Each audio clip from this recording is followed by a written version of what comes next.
Alhamdulillahilladzi faddala bani Adam bil ilmi wal amali ala jami'il alam. Assalatu wassalamu ala sayyidina Muhammadin sayyidil arabi wal ajam wa ala alihi wa ashabihi ya nabi'il ulum wal hikam. Faqad qala Allah ta'ala bi kitabihil karim, a'udzu billahi minasy syaithanir rajim. Wa kana al-mu'minuna yanfiru kaffah falaula nafara min kulli firqatin minhum ta'ifatun yatafaqahu fid-din la'allakum yahtadun. Wa qala an-nabiy sallallahu alaihi wasallam babul wasiyati bin nisa. Kita lanjutkan pembacaan kitab Riyadhus Shalihin. Bab pada pagi ini tentang wasiat kepada wanita, bahwa wanita itu tercipta dari tulang yang bengkok. Jadi harus sering-sering diingatkan wanita itu tentang ibadah kepada Allah dan seterusnya. Hanya beruntung kalau suami punya istri yang baik, karena termasuk wanita yang baik ini termasuk yang langka kalau berdasarkan hadis. Karena memang manusia senangnya ya senang-senang, diajak susah tuh nggak mau, semua juga nggak mau. Kalau dia mau itu karena terpaksa, udah takdir. Jadi kalau keinginan wanita itu umumnya adalah menyenangkan dirinya. Nah, sebagai seorang laki-laki, baik suami maupun ayah, dianjurkan oleh baginda Rasulullah untuk sering-sering berwasiat kepada kebaikan pada wanita. Dalilnya sekarang kitab ini Al-Imam Nawawi menukil sebuah ayat, wa ashiruhunna bil ma'ruf. Pergaulilah oleh kalian hunna wanita itu bil ma'ruf, dengan cara yang ma'ruf. Ma'ruf itu dari kata al-urf, adat. Jadi kalau bil ma'ruf itu sebetulnya bukan dengan kebaikan, tapi dengan kebiasaan orang memperlakukannya. Itu namanya ma'ruf. Makanya kalau amar ma'ruf nahi munkar bukan hanya tentang kebaikan sebetulnya, tetapi kebaikan yang menurut orang banyak. Jadi kalau kita disuruh amar ma'ruf nahi munkar, menyuruh orang berbuat ma'ruf, ma'ruf itu adalah biasa orang melakukan kebaikan itu. Jadi budaya.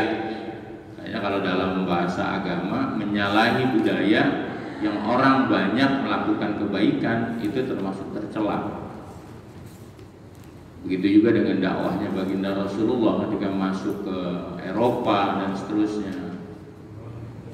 Itu tidak terlalu melawan dengan budaya. Apalagi kalau di Indonesia, Islam masuknya melalui para wali yang rata-rata orangnya mempunyai basic tasawuf. Orang-orang yang memang bukan hanya fikih dia pelajari, tetapi juga tentang hati. Makanya dalam waktu yang tidak begitu lama, yang asalnya Hindu Buddha, kemudian Islam masuk melalui proses budaya yang kita yakini sekarang kita lihat, ya dulu awal-awal 90% yang asalnya Hindu Buddha itu menjadi Islam. Itu ma'ruf namanya. Jadi dari kata al-urf. Bisa juga al-urf itu arif, sesuatu yang telah diketahui secara mayoritas tentang kebaikan. Jadi kita disuruh bukan hanya yang besar-besar sebetulnya ma'ruf itu. Hal-hal yang sepele yang menjadi kebiasaan orang banyak, kita juga disuruh untuk mengajak orang dalam kebaikan tersebut. Dalil yang lainnya kata Allah begini, walan tastati'u an ta'dilu bainan nisa. Ini buat orang yang menikah lebih dari satu. Lan itu tidak akan sama sekali, Pak. Kalau bahasa Indonesia terjemahannya, kalian tidak akan mampu antak dilu, bahwa kalian adil bainan nisa'i, antara beberapa istri. Jadi kalian itu tidak akan pernah bisa adil kalau punya istri lebih dari satu. Padahal kalau dalam bahasa surat An-Nisa awal, kita boleh menikah kalau gimana Pak? Kalau adil. Nah, nanti itu pembahasan tafsir banyak tuh Pak. Ini adilnya adil apa nih? Apa adil yang dohir atau yang batin? Kalau kesepakatan para alim ulama dalam tafsirnya, adilnya adil yang dohir. Kalau batin kayaknya rasa cinta nggak bisa adil. Bahkan jangankan ukuran kita, Aisyah aja beberapa kali menceritakan dalam hadisnya, beliau merasa cemburu kepada baginda Rasulullah kalau sudah ingat Khadijatul Kubra. Karena kecintaan Rasul dengan Khadijah itu luar biasa. Padahal kecintaannya mungkin karena perjuangannya, karena macam-macam. Aisyah aja, aku tidak bisa membandingi kecintaan Rasulullah dengan kecintaan kepada. Jadi adil di situ bukan adil tentang batin, tapi adil dalam hal-hal yang zahir. Apa namanya, ongkos, biaya, bulan.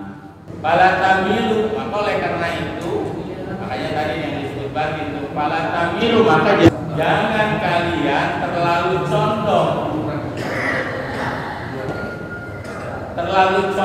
pulal main secara total, condongnya mendon satu begitu. Maka kemudian kalau dalam kitab ini ada babul qasam, gilir. Kalau punya istri 3, maka 1 minggu itu 7 hari bagi 3. Kalau berbeda itu harus persetujuan istri yang dikurangi jatahnya. Boleh nggak saya gilir ke 1? Kalau kata istrinya jangan. Makanya dalam beberapa hadis diceritakan kalau ada keluarga punya wanita, anak wanita 2 saja, maka orang tuanya sudah jaminan untuk surga. Karena tidak mudah mendidik wanita itu. Udah pintar, udah baik, dibawa orang lagi. Dimana orang tuanya tidak dapat pahala besar. Makanya kalau dalam bahasa agama kita, wanita itu surganya ada di suami. Dididik oleh orang tuanya, sekolahin, diajari, bahkan di pesantren, diajarin adab, tata krama, udah gede, dibawa orang. Yang orangnya kadang-kadang nggak kenal lagi, nggak kenal dari kecil, nggak kenal apa, juga datang bawa anaknya. Tapi orang tua yang punya anak wanita, persilahkan, gimana nggak pahalanya besar. Hanya kata hadis Nabi, orang yang mempunyai anak wanita 2, lalu kemudian dididik menjadi wanita-wanita baik, sudah menjadi tiket untuk masuk surganya Allah. Bukan kemudian anaknya laki-laki nggak jadi tiket, bukan. Kalau dididik, cuma memang penekanannya gitu. Kenapa? Bisa banyak tuh Pak penjelasan para ulama. Bisa karena di dunia Arab pada saat itu tidak dihargainya wanita. Hanya banyak cerita, ada wanita baru lahir, kemudian anaknya perempuan dikubur hidup-hidup. Nah pada zaman dahulu itu wanita itu nggak ada harganya di dunia Arab pemahaman. Karena dengan alam yang begitu keras, wanita bisa apa? Gitu.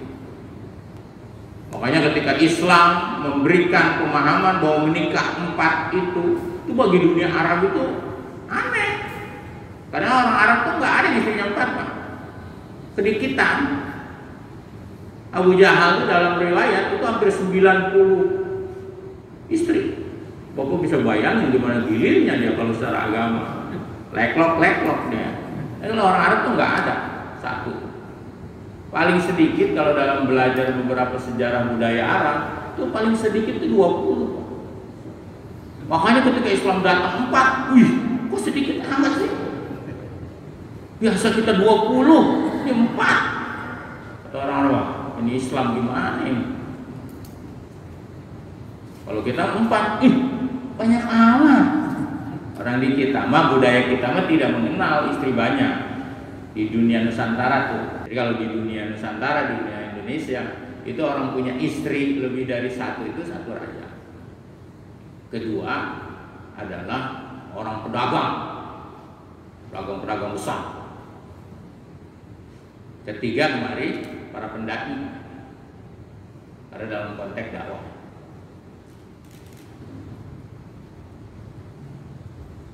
Qala Rasulullah SAW, la yafruq, jangan kalian membenci mukminun mukminatun, Janganlah membenci seorang laki-laki mukminun mukminatan karena akan kepada seorang wanita mukminah. In kariha minha, jika engkau tidak suka dari wanita itu khuluqan, akhlaknya, radiya minha akhar, mungkin engkau ada yang ridho dari sifat yang lain. Jadi kalau memandang istri itu begitu, jangan satu yang kita bencinya aja, lihat sisi yang lain. Kata baginda Rasul begitu, auqala gue. Jadi kalau melihat wanita, jangan mungkin dari omongannya suka ada yang bawel, tapi dari sisi ininya banyak yang baiknya, supaya langgeng. Jangan ingetnya bawelnya mulu, jadi malas pulang. Aduh, ini bawel banget. Lihat yang lainnya, mungkin lembutnya, perhatiannya. Rasulullah SAW pernah datang seorang laki-laki, ya Rasulullah, ini istri saya ini orangnya gatelan. Kalau ngeliat itu suka gimana, ceraikan dia. Rasul, tapi saya masih cinta. Kalau masih cinta jangan ngomong mulu. Gitu. Ini mah udah langgeng, tapi ngomongin mulu. Wa an Amr bin al-Ahwas al-Jisami radhiyallahu anhu anna sami'a Nabi sallallahu alaihi wasallam bahjatil wadi yaqulu ba'da an hamidallah. Diceritakan dari Amr bin Ahwas, diceritakan dari Haji Wada, katanya berkata Rasulullah SAW setelah memuji Allah, makanya khutbah atau kemudian ceramahan itu ngikutin Rasul. Jadi memuji Allah dulu, alhamdulillah. Nanti khutbah Jumat juga ngikutin begitu Pak. Ada rukunnya, muji Allah dulu, udah muji Allah kemudian syahadat, sholawat. Makanya dalam kitab-kitab fikih kalau khutbah itu berbeda dengan ceramahan Pak.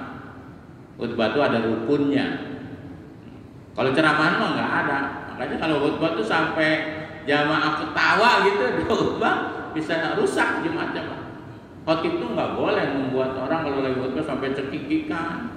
Kalau ceramah mah terserah aja, mau jumpalitan mau apa. Tapi kalau khutbah mah begini aja nggak bisa rusak Pak Jumatnya. Wah, rusak Jumatnya. Jadi khutbah mah berbeda. Khutbah Jumat terutama karena menjadi rukun.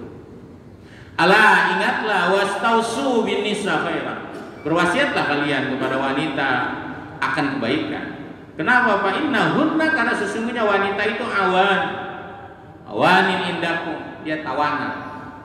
Makanya di dunia Eropa pernikahan itu menjadi sesuatu yang tidak disukai. Udah tidak condong orang. Karena dia merasa kalau sudah menikah dia terbatas. Kalau kata hadis Nabi, awan, tahap tawanan. Laisat tamlikuna minhunna syai'an ghairu dzalik. Kalian itu tidak bisa mengekang wanita kecuali hanya itu saja. Dia tidak bebas bergerak, tapi ruhnya macam-macam, ya kita nggak bisa mengekang dia.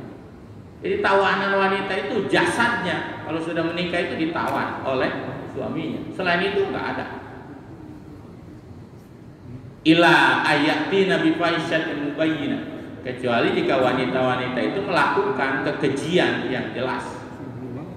Fa'in fa'alna, maka kalau wanita itu mengerjakan kekejian yang jelas, wahjuruhunna, pisahkan oleh kalian mereka itu fil madaji, di dalam tempat tidur, namanya pisah ranjang. Dan ranjang itu masih dalam satu kamar Pak, tidak boleh tahu orang lain. Wadribuhunna dorban ghairu mubarrah. Kemudian kalaupun kalian terpaksa memukul, tapi tidak boleh memberi bekas. Nyubit aja nggak boleh Pak. Coba ada nggak orang memukul tapi tidak memberi bekas pada istri?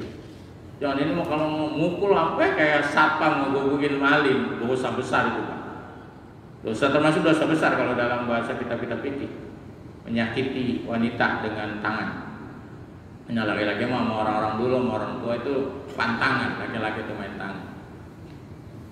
Karena ancamannya luar biasa kalau kita pikir, bisa kena denda. Tapi fa'in ata'nakum, kalau istri itu sudah taat, fala tabghu alaihin nasabila, jangan suka nyari-nyari alasan. Kalau wanitanya udah taat, jangan suka nyari-nyari alasan. Bahasanya fala tabghu, jangan kalian mencari alaihina kepada wanita sabila, jalan. Maksudnya bukan nyari jalan, nyari alasan. Kalau udah istrinya taat, udah anteng aja sih, jangan suka nyari alasan. Bukan laki-laki mah memang jiwanya orang tukang main, Pak. Kalau nggak main bukan laki-laki namanya.